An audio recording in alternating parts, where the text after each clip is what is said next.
Hello, it's 8 o'clock. This is the UK Tonight. Coming up, the parents of a young rugby player who died of sepsis say neglect rather than NHS staff shortages caused her death.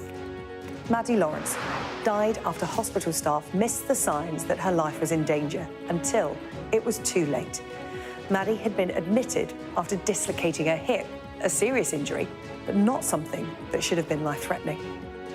Coming up, I'll speak to Maddie's parents, Karen and Simon, as well as an NHS consultant, about the systems and the staff that failed her. Also tonight.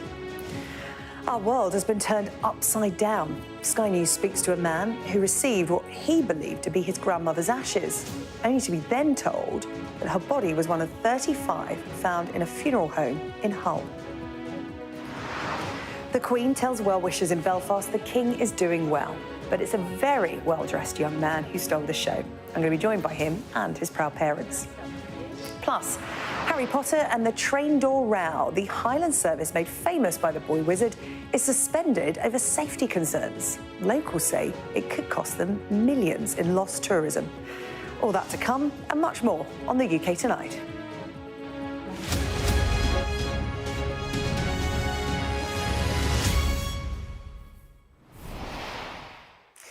Maddie Lawrence was a promising young rugby player at university when an injury on the field led to a trip to hospital. She dislocated her hip, a serious injury, but not something that should ever have been fatal. But when her condition deteriorated over the weekend, doctors failed to spot the signs of infection and sepsis that eventually killed her. Her mum and dad say she was seen as a loud, difficult woman, too fit and healthy to be in any real trouble. Well, now they're working with the hospital where Maddie died to help educate staff on the dangers of sepsis and remind them of the human cost of a lack of care. They've also founded Maddies Mark, a charity to help raise funds for young women in rugby, a sport that Maddie loved. I spoke to Karen and Simon Lawrence earlier today, and I asked them to tell me about their daughter. She was very fast, Maddie, and she'd always been fast, hadn't she, ever since she was at school, beating the boys. And when she found rugby, she also found her speed to her huge advantage, of course. And so they nicknamed her Twinkle Toes. Yes, she really enjoyed sport and was very physical, wasn't she? She really was. She was also loud, yes. Energetic, and she didn't take much nonsense from people. Yeah. So she was ideal for being a rugby player because she was bold. Yeah. What happened to Maddie on the field that landed her in hospital in the first place? Well, she got tackled and she dislocated her hip. And I really like to make the point that her opponent bore we don't bear any ill will towards her because she was just tackling her opponent. And it was just a really unfortunate set of circumstances meant that she did dislocate her hip. What was dreadful was that she was stuck on the pitch for near on 6 hours. Waiting for an ambulance. Waiting for an ambulance. And though that had no actual effect on her outcome, it was just incredibly uncomfortable, and the poor girl did suffer. And they finally got her into the hospital, and when they did get her into the hospital, she was in reasonably good shape. I mean, apart from the fact that she'd dislocated her hip. But her spirits were high. You in fact had a bit of a joke with her, didn't you? Absolutely. Yep, absolutely. And she was really pleased to say, "Oh, look, my first rugby injury, and it's a doozy." So, yes, she was in good shape. But sadly, she slowly started to deteriorate and it wasn't recognised. It wasn't recognised by the clinical staff and it wasn't recognised by the nursing. They just saw that she was an increasingly difficult patient, young woman who was just complaining an awful lot. And this came out in the inquest, didn't it, in terms of a consultant that was involved in Maddie's care admitted there'd been some unconscious bias in her treatment. She was a fit young woman. She was a rugby player. Exactly. What did you see over the course of the 2 weeks? Because Maddie picked up an infection that went unnoticed for days by hospital staff, and it meant that the crucial window for treatment for sepsis, which she developed, was missed. She eventually died of sepsis and multiple organ failure. The coroner found gross failures in her treatment at Southmead Hospital in Bristol, saying her death was contributed to by neglect. Now, you saw this happening with your own eyes. If you can, talk to me about what was going on during those 2 weeks. Well, she was... This was when Maddie was on the hospital ward. Mm-hmm. Yeah, because in the hospital ward, we saw some reasonable treatment. I mean, you know, some care. But obviously, and what we had no idea about and we would have certainly complained more about, was the fact that she didn't get the observations, she didn't go through the true process that she should have done. And because of that, it was missed. What was it like, Karen, to know that Maddie wasn't listened to? Because, Simon, you talked about Maddie being loud. She is a girl that can advocate for herself, and you advocated for her to the best of your ability. But what was it like to know that she wasn't listened to and that guidance was not followed?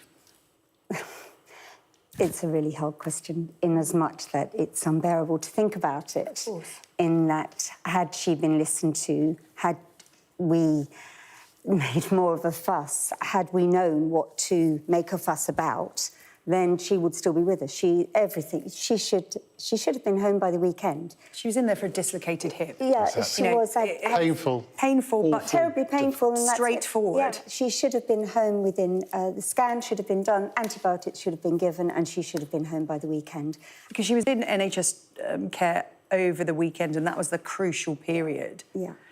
Where if she had been diagnosed with sepsis, yeah, it could have been different.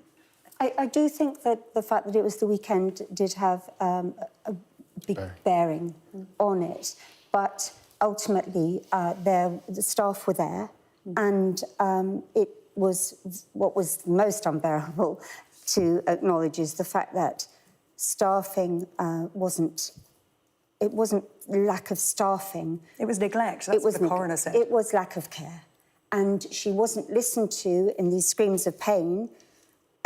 She was considered to be a difficult patient. These scores were the top level. She must have been in absolute agony.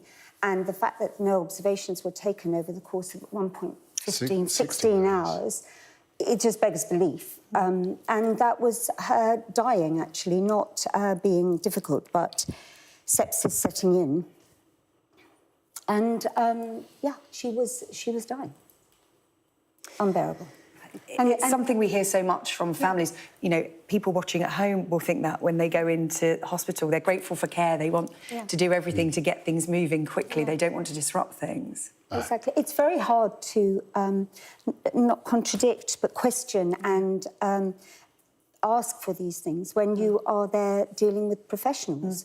Apart from not knowing what you're meant to be asking for half the time, to actually contradict what they're saying, that isn't easy. How are you both now? There's a question. You bear a weight the whole time. You bear, you know, as soon as you wake up, you have a day-to-day life. And more importantly, you still have Juliet, our other daughter, and she is so important to us.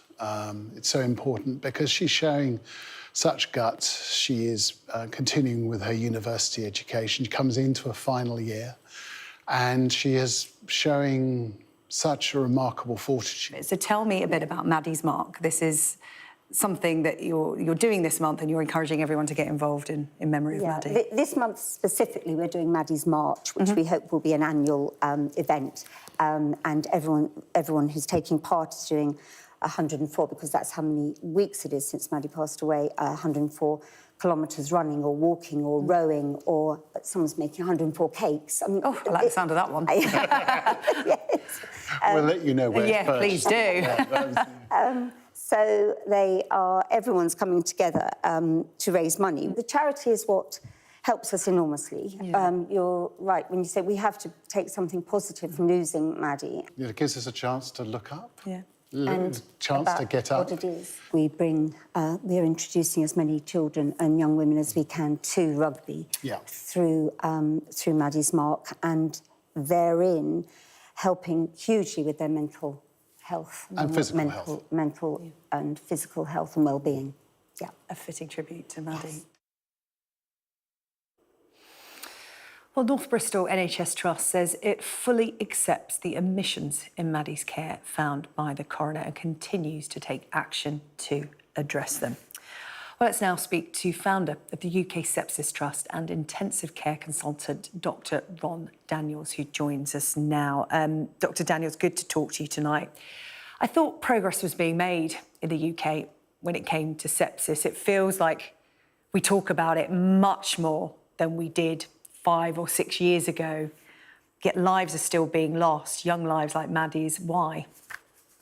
Yeah, and we have to remember, and the coroner highlighted, that this was a young life that need not have been taken. And whatever we think of the NHS, whatever our role is within the NHS, that's wrong. We were making progress. You're absolutely right. And in fact, together with NHS England, my organisation, the UK Sepsis Trust, and other parties, made huge progress between 2016 and 2019. But then, of course, we had a pandemic. And then, of course, we had problems with staffing, with the NHS being under significant strain. And the reality is there are multiple reports that have been released over the last 6 months that say that, frankly, the NHS is not as good at recognising and treating sepsis as it was in 2019. And that is alarming. So much of that interview with Maddie's parents will stay with me, but there was one line in particular that Karen said. She was dying, she wasn't being difficult. And this is where Martha's rule comes in, which is, of course, named after the 13-year-old who died from sepsis. And this is a rule that's coming in next month, actually, in the UK. A system that it's hoped patients and their families will have more confidence to advocate for themselves, and where they feel that they're not getting the care, can ask for a second opinion. Just how vital is this rule? Well, before I come directly to that, we need to remember, we've heard this before. Mum, I think I'm dying. Mum, I'm not going to make it. Those were the words expressed by Martha Mills to her mum, Merope. And those are words that no parent ever wants to hear. Now, Martha's rule will help. Martha's rule will undoubtedly save lives. It is but part of the solution, though. If we're going to implement Martha's rule across the NHS, we need to understand that it's well-resourced. We need to understand that it's accessible even to those parents or families who are a little less assertive. And we need to make sure that the person assessing that patient as a second opinion is a reasonably experienced and open-minded individual. And so whilst we absolutely welcome Martha's rule, we need to ensure that the other aspects of the care in this case are also attended to. Regular observations, escalation, listening to families to start with. As Karen said, her daughter could not have been any clearer to the staff that were involved in her care on the ward. And you mentioned there the basics that weren't done, collecting data. There were guidelines, the news system that perhaps you can explain a bit more about, that, you know, if that had been followed, these are simple steps, observing things like blood pressure that could have indicated sepsis in that crucial window. You know, people at home will be asking, how is this data not being collected, this guidance not being followed? It's so simple. It's 4 or 5 things that can indicate something that can save someone's life. Yeah, and there's these issues like this sort of cognitive bias. We see in this case a young woman who was obviously in extreme pain, obviously deteriorating. But the sort of things we look at with the National Early Warning Score, and I'll come on to that, are things like, as you say, blood pressure, heart rate, breathing rate. They will all go up when somebody's anxious, when someone's in pain. And it's all too easy, particularly in young people, to dismiss those. But in this case, of course, it was not just a young person being over anxious, being over hysterical. So the National Early Warning Score applies to every person over 16 years of age. It should be measured at least twice in a 24-hour period for every acutely ill patient in hospital. And, if someone is known to have significant risk factors like significant trauma, then we increase the frequency of observations. So it is about making sure that that's adhered to, and it's about making sure that if those observations are abnormal, we ensure that we escalate to a senior health professional. And that's what seems to have failed here. Yeah, as Karen and Simon said, they knew nothing about the new system. They know so much more about it now. And if they had known, not that they should have known, that's up to the professionals, they'd have certainly pushed to see some of those results and find out more about Maddie's care. Thank you so much for talking to us tonight. Dr. Ron Daniels, their Chief Executive of the UK Sepsis Trust. Thank you. And a huge thank you to Maddie's parents for speaking to us on the UK Tonight as well. Now, a man who received what he believed to be his grandmother's ashes, only to be told that her body was one of 35 found in a funeral home in Hull, says that his world has been turned upside down. Liam, not his real name, told Sky News that he used legacy independent funeral directors when his grandmother died last year. Sky's Charlotte Leeming takes up the story. A city united in shock and grief. As the investigation continues into the legacy independent funeral directors, the families affected look for answers and support. Liam, which isn't his real name, lost his grandma at the end of last year and used legacy for her funeral and cremation. Liam says police phoned him last week to say she was amongst the 35 bodies recovered from premises on Hessel Road. His liaison officer then called and said they couldn't confirm it was her. It's left him feeling confused and upset.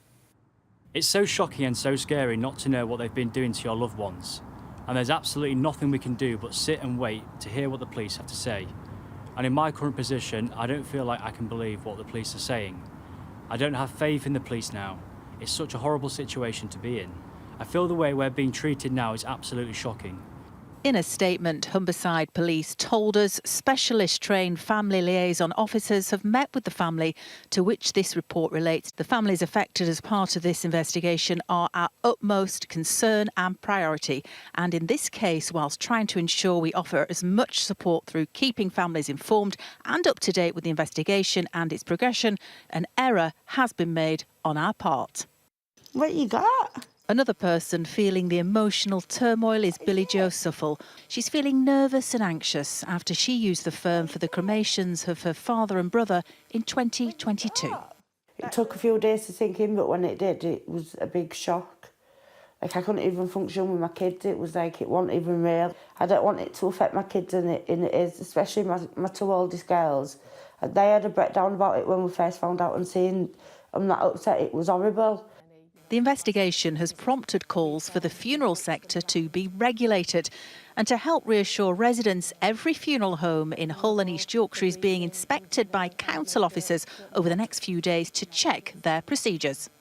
It's fair to say that they are so upset by this case, understandably, and they want to be able to demonstrate that they can provide care, dignity and respect to the bereaved and in the way that they deal with the deceased.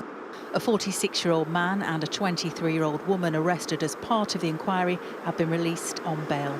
As families continue to navigate such uncertain times, they've been invited to gather for a vigil at Hull Minster on Saturday.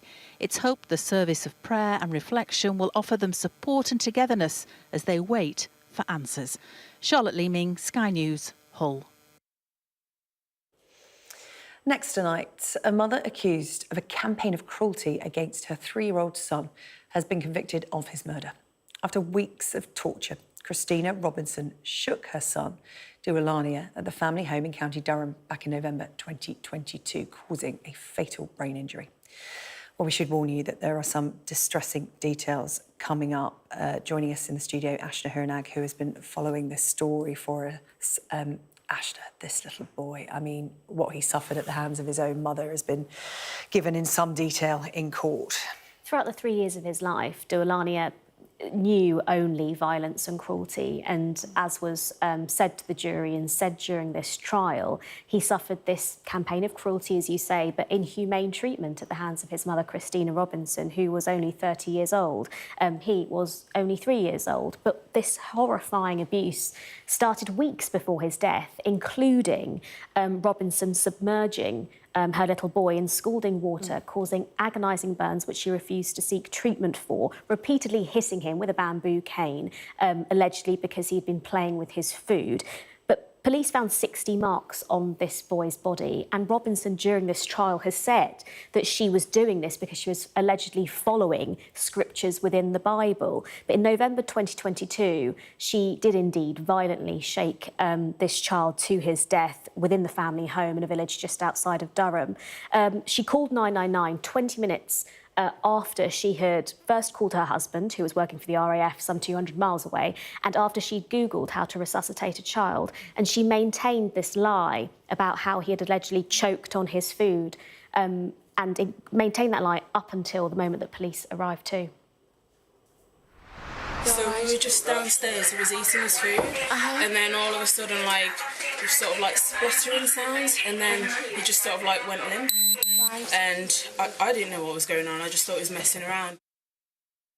So she tells police again and again that her son had been choking, but today at Newcastle Crown Court, a jury did find her guilty of causing her son's death and 4 other charges of child cruelty too. I think it sums it up in the fact that the jury, the details were so distressing that the judge in this case have said that this jury, that they should not be doing jury service for at least another 20 years. So it goes to show how horrific this must have been to listen to. Ashna, thank you. Ashna Hernag there with the details of that really distressing case, that poor little 3-year-old. Thank you. Now, the government has been told to do the right thing and pay compensation to women born in the 1950s and hit by the change in the state pension age. The Ombudsman says millions of women affected should each receive a payout of at least £1,000. However, campaigners want 10 times that amount. Shimon Freeman-Powell has more. When the government extended the pension age for women to match men, it was meant to make things more fair. But instead, it left women like Michelle vulnerable, especially as the news came not long after a heart attack. Well, very shocked, and very frightened. I mean, I was just lucky that I was able to go and stay at my son's. I couldn't live here at that time because the mortgage had to be paid and I didn't have income to pay it. So, extreme stress on top of already being ill. What do we want? Justice! Where do we want it now? It was back in 2011 that the government announced the pension age for women would rise to 66, impacting around 3.8 million people. But most of them were not told. And after years of campaigning and an investigation led by the National Ombudsman, today it was announced that the women of the 50s were poorly treated and inadequately informed, suggesting that the government of today should pay for the political mistakes of the past. I think putting it right will cost money. It will cost probably in the region of £36 billion, but they've already saved £181 billion by making this change. So it's time now to put some of that back into the pockets of the women they took it away from. However, the Ombudsman has cast doubt over whether the Department for Work and Pensions will comply with the findings and cough up the cash. They have made it clear that they don't agree with our findings of maladministration, and that therefore they won't be implementing any recommendations in relation to financial compensation. And for that reason, we have taken the unique step of going straight to Parliament and asking them to set up a mechanism for compensation. But whether any action will actually be taken is yet to be seen. The government will look at the findings and the recommendations of that report. I'm not in a position where I can comment on the details of it. The WASPI women aren't sure if they will ever see what they believe they're owed. But they now know that their complaints were valid and their voices in Parliament will finally be heard. Shimon Freeman-Powell, Sky News.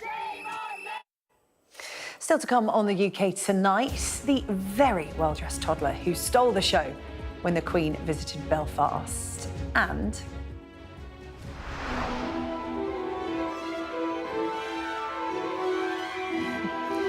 why this steam train, made famous by the Harry Potter film series, could be out of action indefinitely. And why this statue of Harry Kane has been left on the bench for 5 years.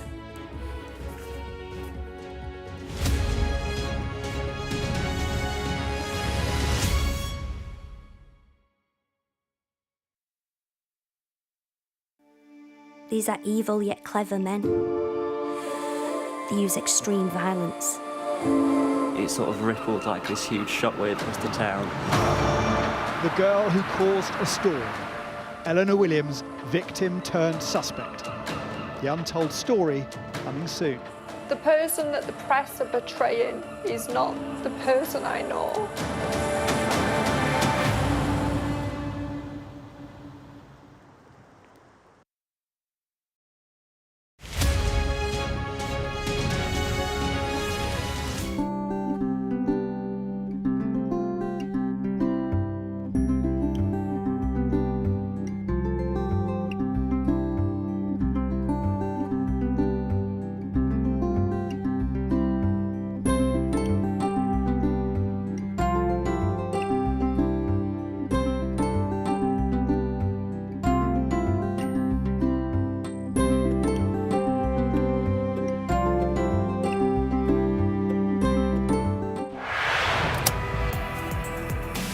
I'm Dan Whitehead and I'm Sky's West of England correspondent. I'm Katie Spencer and I'm Sky News' arts and entertainment correspondent. We help you to understand the world with us. I'm Adam Parsons, I'm Sky's Europe correspondent based here in Brussels. We take you to the heart of stories that shape our world. I'm Lisa Dowd and I'm one of Sky's Midlands correspondents. The reason I do this job is because you never know where it's going to lead.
The Queen today told well-wishers in Belfast that the King is doing well and she's trying to keep him in order as he undergoes his cancer treatments. Well, the Queen was greeted by crowds on Lisbon Road in South Belfast, where she was handed a Get Well Soon card for the King.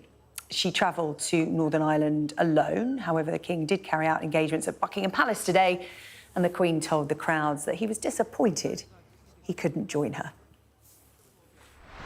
Your Majesty, I hope the Queen is doing well. Give some room,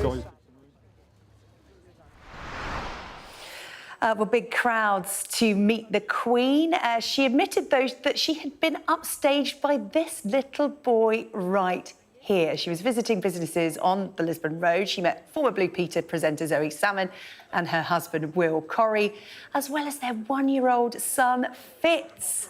The Queen clearly very pleased to meet him and delighted with the effort he put into his outfit. Thank you, Stephen. We've got a natural for the cameras. He was him. Well, I'm very glad to say that Zoe, Will and Fitz. Corrie Salmon join me now from Belfast. Well done to Fitz for staying up late to be here on the UK Tonight. We know what the Queen thought of Fitz, but the big question is, I guess, Zoe and Will, what did Fitz think of the Queen?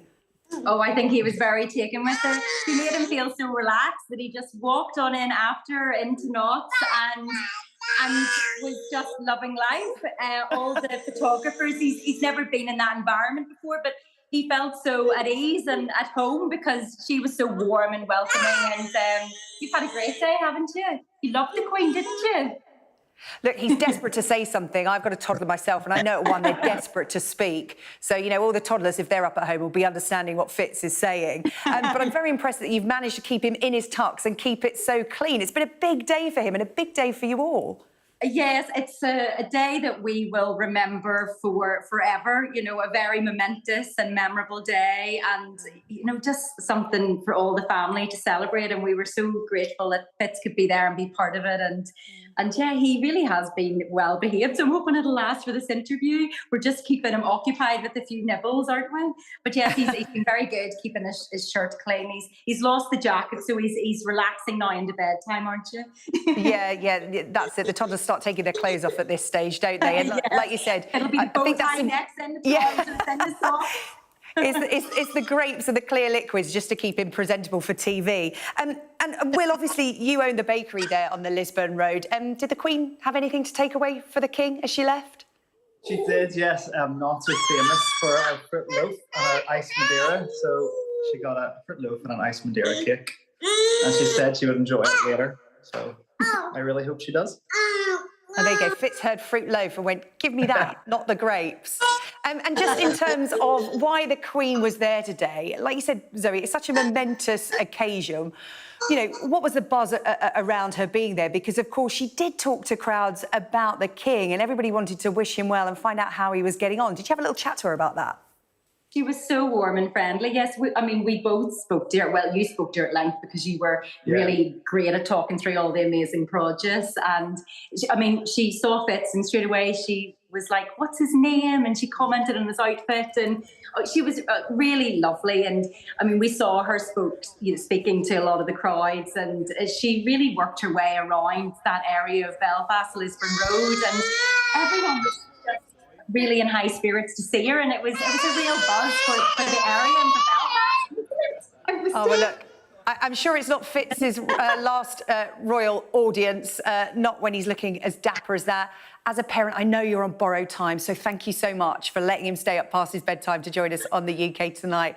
Zoe, Will, and one-year-old Fitz stealing the show from the Queen today in Belfast. Pleasure to talk to you. Thank you so much. Still to come here on the UK Tonight, we're going to speak to the playwright behind Jodie Comer-led stage show Prima Facie on turning her hit play into a novel.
Hello, welcome back to the UK Tonight. Now, Prima Facie is the smash hit one-woman show that sets out how the legal system consistently fails women in court.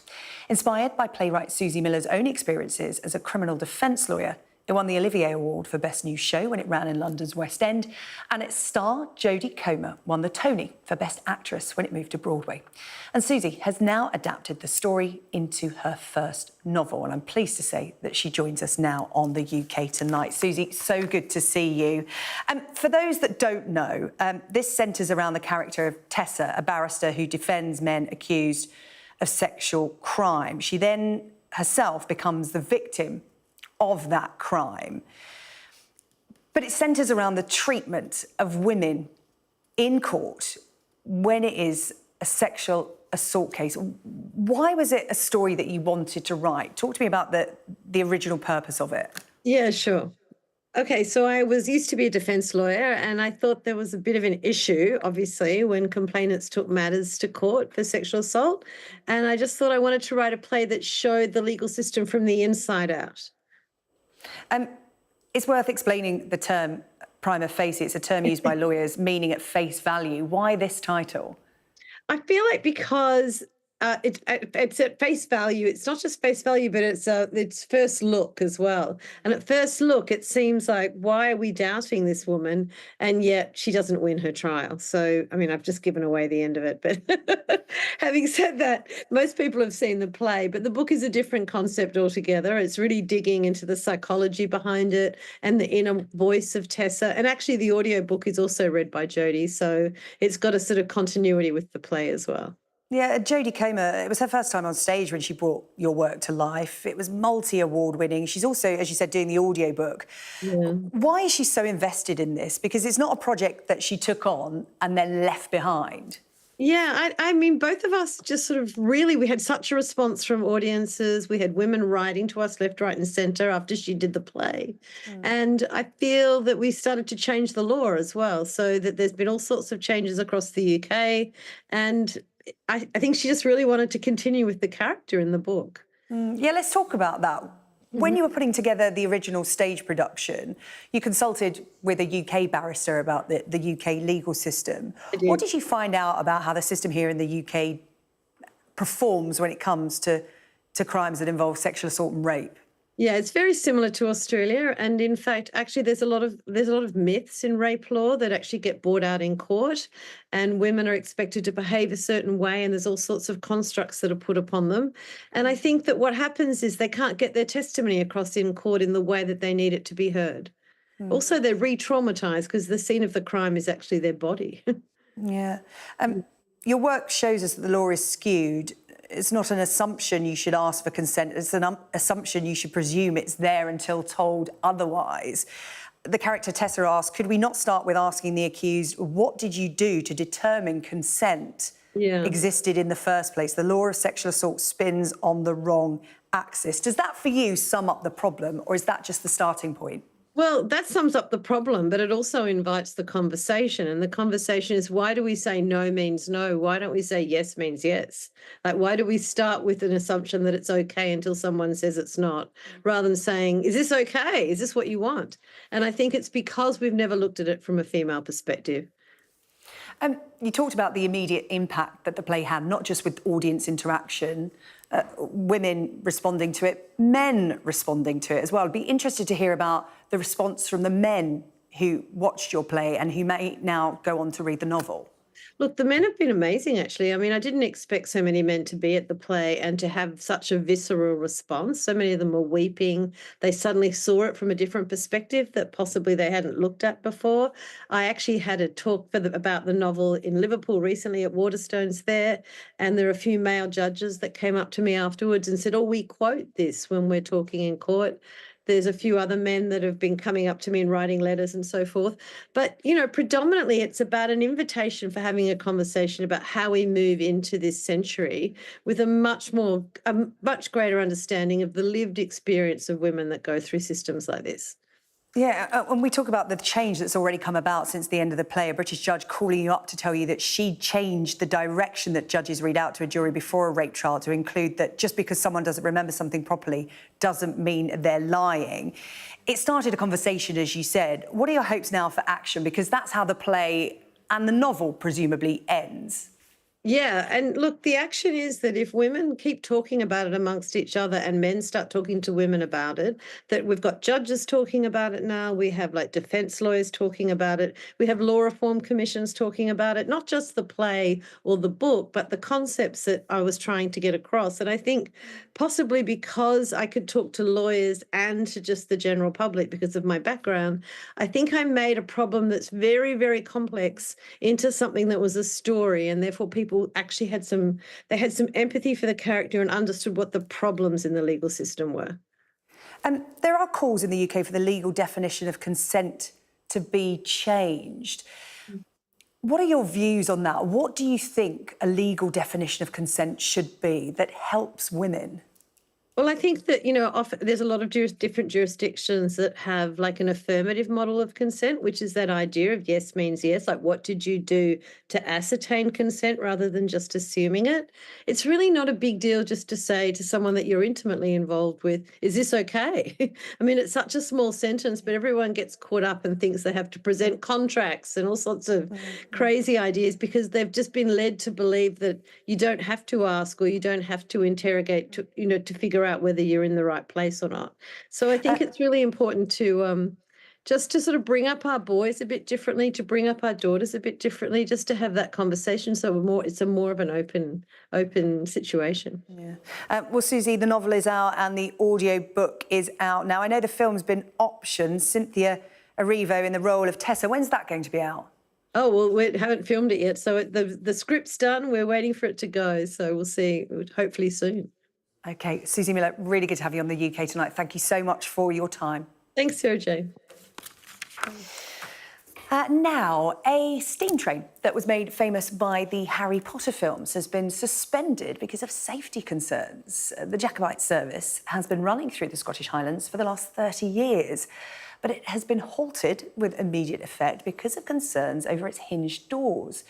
It certainly spells trouble for the Hogwarts Express and those who love to use it. Sky's Scotland correspondent Conor Gillis has more. It is the soundtrack of the Highland summer.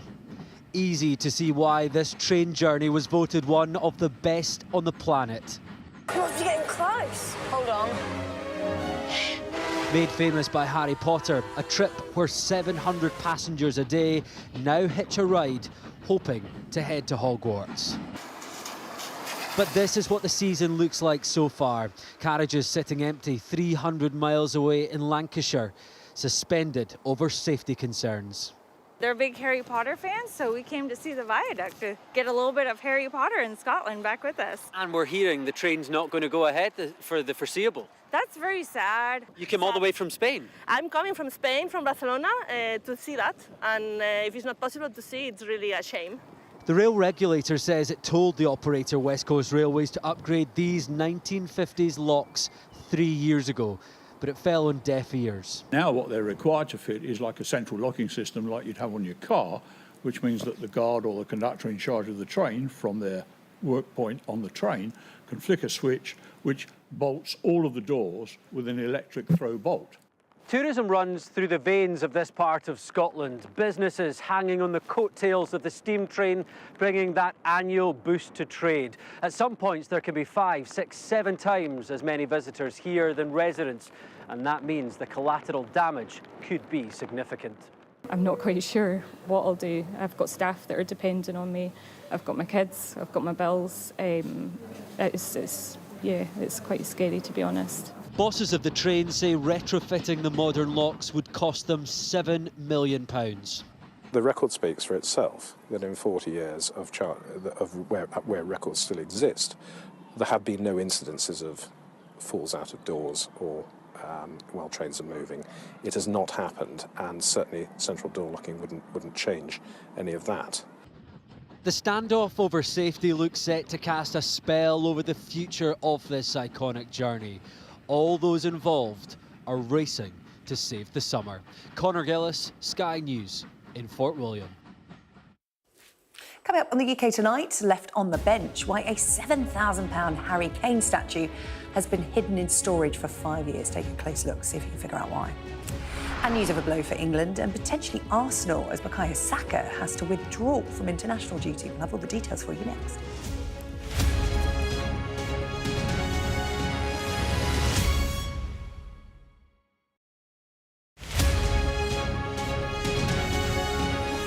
I don't think we can completely ban junk food in supermarkets, but we can certainly do a lot more in terms of educating people of what they can buy. Because you can actually go into a supermarket and buy very, very healthy food.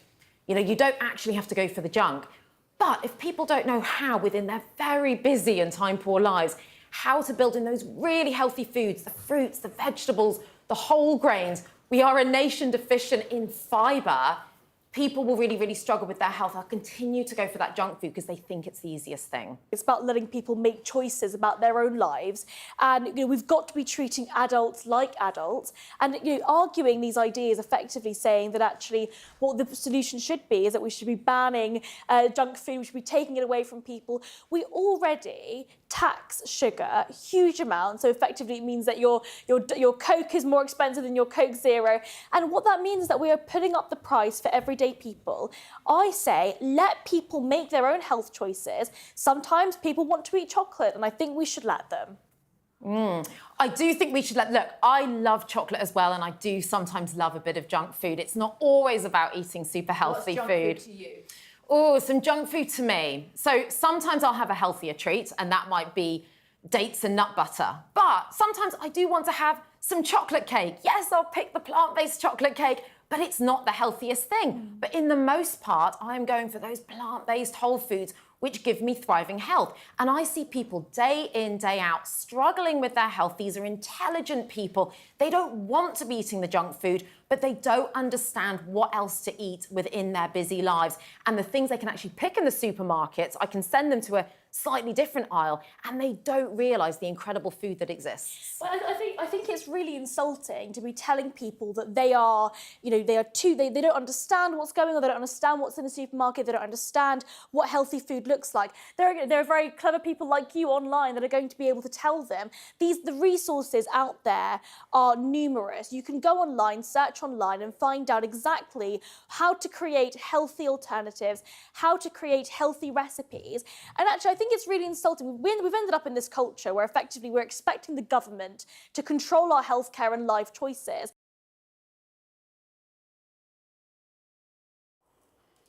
Welcome back to the UK Tonight. Now the England captain Harry Kane has been left on the bench. Stay tuned to find out why in a couple of minutes' time. But first, David is here with the sport. Do not give away the answer. You know, don't you? I do know, but I'm just going to let that sort of percolate. Yeah, just have a little think about it. Right, let's talk football. We'll talk about Wales, shall we? They're playing Finland at the moment. What's the update and why does this matter so much? OK, so we're in a Euro playoff semi-final. Wales 2-1 up against Finland at half-time. They're at the Cardiff City Stadium. It's a one-leg match, so whoever wins tonight goes through.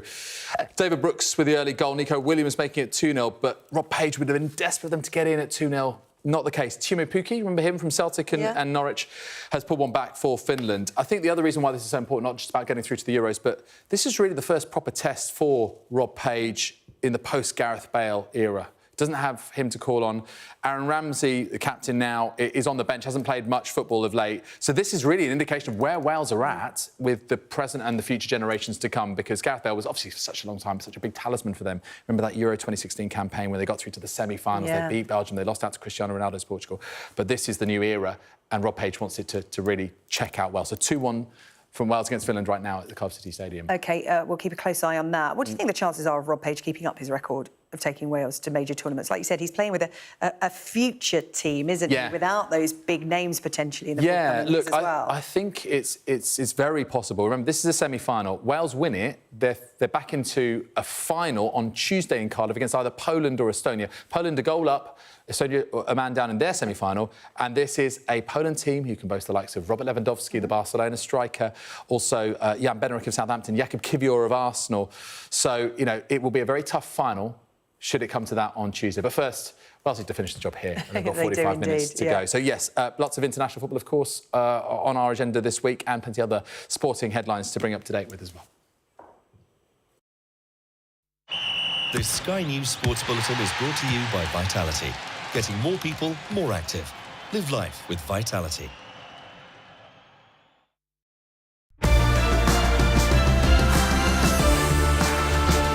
One in 5 people are neurodivergent, meaning they have a difference in brain function. This 1 in 5 may be autistic, dyslexic, dyspraxic, or have ADHD, or another form of neurodiversity.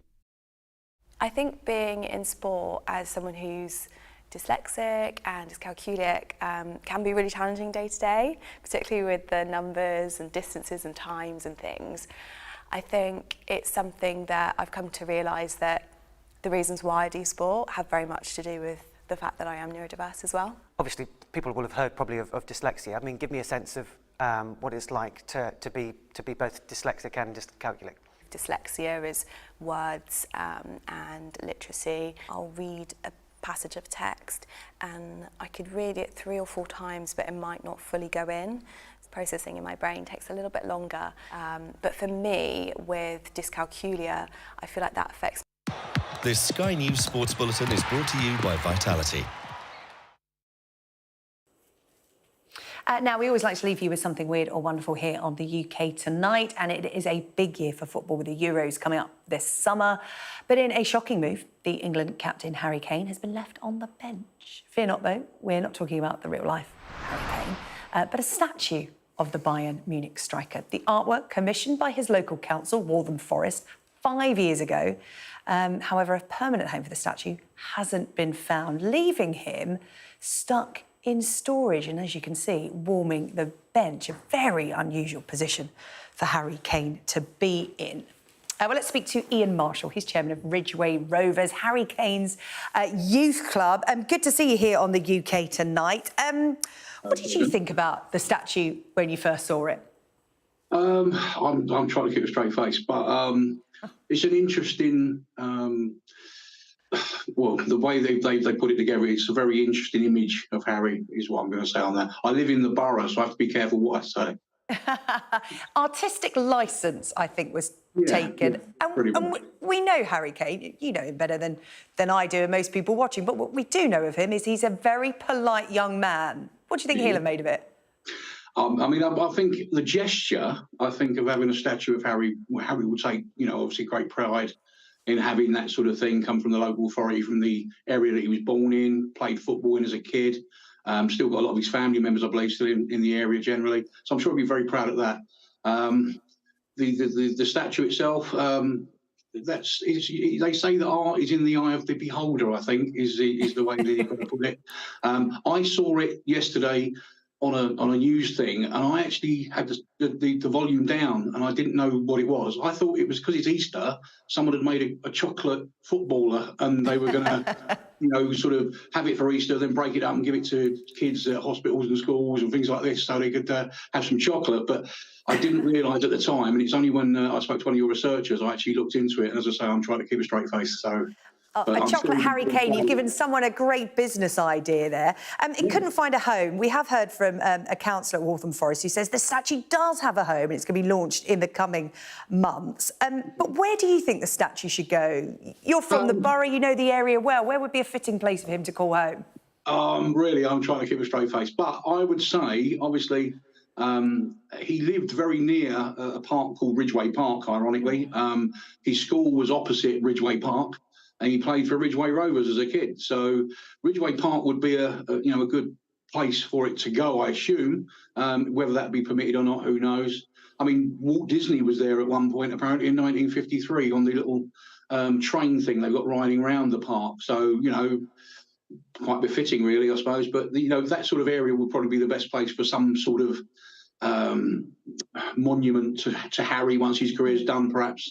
But, he's still got plenty of winning to do. I'm hoping he's going to do that in the summer. So, for the rest of the country as well. So I'm very hopeful with the team they've got together. Yeah, exactly. And I'm sure the statue is going to be unveiled before the Euros for local residents and those who live in the borough. We look forward to seeing where Harry Kane ends up. Thank you so much for joining us, Ian. Really good to talk to you. Ian Marshall there, chairman of Harry Kane's youth club, Ridgeway Rovers. Right, let's take a quick look at the weather before we go. Warm memories wherever you go.